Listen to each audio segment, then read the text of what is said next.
Hello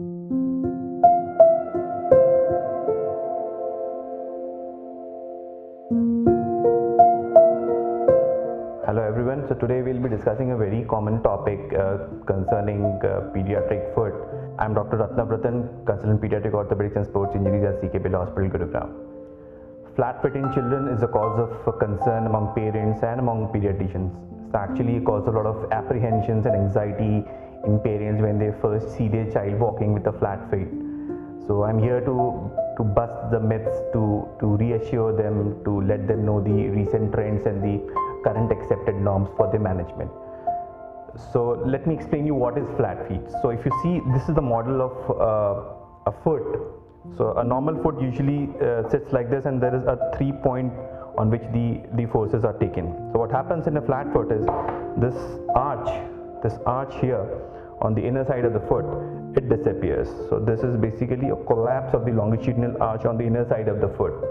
So when the child walks or when a child stands, the foot is basically like this, where the medial arch is obliterated. So this is by definition flat foot. There are various components of it, where the heel either goes outwards, there is associated turning of the front of the foot, and there is shortening on the outer side of the foot, there is lengthening on the inner side of the foot. So these are basic components of the deformity. Now, to be honest, it has been seen over many years and with multiple studies that it is a normal growth pattern. Flat foot is not something which is abnormal. It is considered to be a normal growth pattern, and it is not considered abnormal till it causes symptoms to a child. So the largest study done was of thousands of kids, where the arch was studied, and it was found that every child is born with a flat feet. It is normal to have a child with flat feet till 3 to 4 years of age. In fact, by 3 to 4 years, at least 50% of children still have flat foot. By 6 years of age, usually 25% of kids may still have flat foot, and that flat foot may continue to be there till their adulthood. So the normal arch is usually developed by 6 to 7 years of age. Even if they do not develop and the child doesn't have any symptoms, nothing needs to be done. Now what happens here is, in flat foot, this angle here is vertical, this bone here is vertical. What has been seen over a period of time is that this angle gradually corrects on its own when the child keeps on walking barefoot. So if the child is allowed to walk barefoot, it helps to build the muscles, strengthen the muscles on the lower side of the foot, and it builds the arch. So the concept of giving insoles, various ortho tests, shoe designs, stiff inserts have not proven to be useful in any way modifying this natural course of history of arch building on the inner side of the foot. So there is no scientific evidence to giving any kinds of inserts in kids. So there are some causes where the flat feet, which normally disappears by 6 to 7 years of age, may persist beyond that age.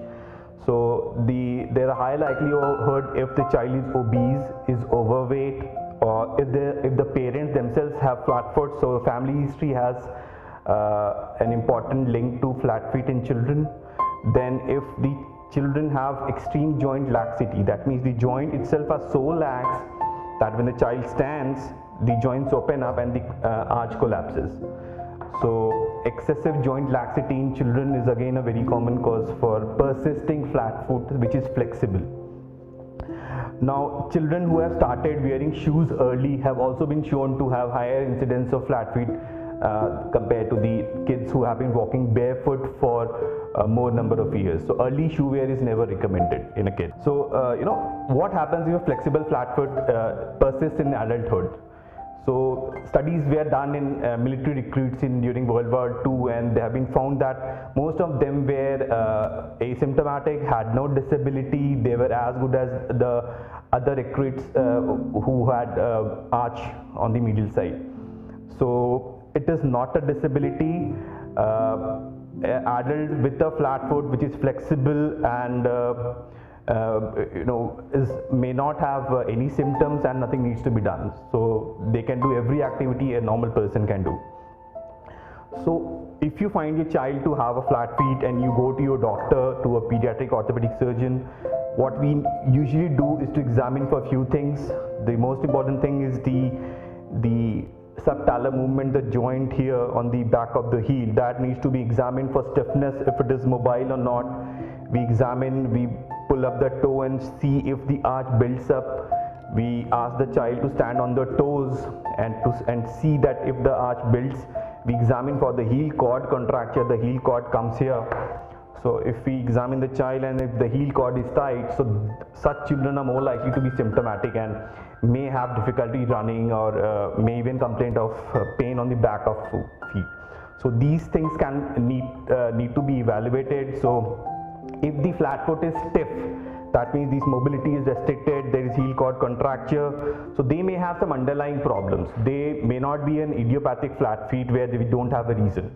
So these stiff flat feet can be symptomatic and may need surgical intervention or even orthotics, various kinds of surgeries. So they usually have some problems where the bones are fused to each other, known as the tarsal coalition, or there may be a condition where the flat foot is hypomobile because of the laxity, because of the heel cord contracture. So, and sometimes the talus here may be more vertical than normal, so they may have a foot which is actually convex on the lower side, like a boat. So these are secondary causes of flat foot. So after examination, sometimes if the child is symptomatic and we see that the arch is not building, we may ask for x-rays. So there are some specific standing weight bearing x-rays where the foot is examined on an x-ray from the side, from the front, and we look for various angles if they are more than normal. So there are various angles which quantify the amount of the flat feet. So they may need to be done if the child is symptomatic and if the deformity is extremely severe. Smaller kids less than 3 to 4 years, we usually do not need an x-ray unless there are signs of a vertical talus or a oblique talus. So if you ask for treatment, no treatment is required if the child isn't complaining of any pain. Any child less than 6 to 7 years of age who is running around with a flat feet, no matter how severe it is, usually do not need any kind of shoe inserts or even exercises, just that we need to exclude a tight heel cord. Sometimes if the child is symptomatic and we have signs of some fusion of the talar bones and where we find some secondary causes of flat feet and something which causes tightness of the heel cord, they may need some kind of stretching exercises of the heel cord, some inserts to bring the foot in the normal position so that the gait improves and the symptoms decrease. There have been recent advances in treatment of flat feet, and some of the recent trends include putting in an implant in this space between the talus and the calcaneum. So what it basically does is to push the heel inside, but they are mostly done in symptomatic kids who have painful flat feet, who have semi-rigid or rigid kind of flat feet, and we try to push the heel inwards.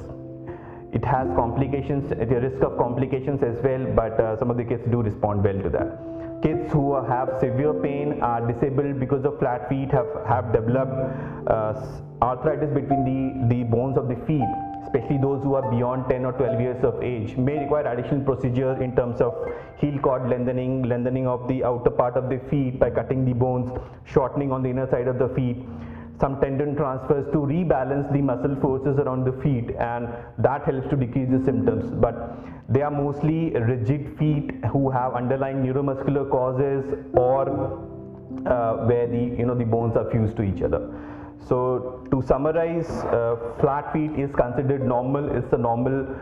It's just like variation in the height of kids, just like the way physique differs. So that is how the shape of the foot may differ. Every flat foot doesn't need any treatment, and parents will be reassured that most of the kids, if just left alone, will improve on its own.